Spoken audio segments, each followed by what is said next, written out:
hinahamon ka namin, Pangulong Bongbong Marcos,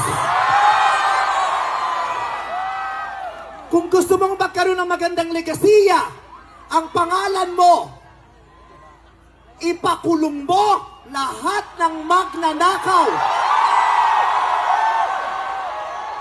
Nakatingin kami sa iyo, Pangulong Bongbong Marcos. At inaasahan ka namin, hindi dahil sa idol ka namin, kundi dahil sinaswelduhan ka namin at inaasahan namin na tutuparin mo ang inuutos namin mga employer mo. Kami ang nagpapasahod sa inyo. Tapos na ang panahon na natatakot tayo sa gobyerno.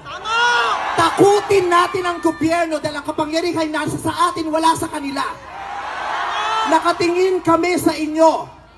Ipakulong lahat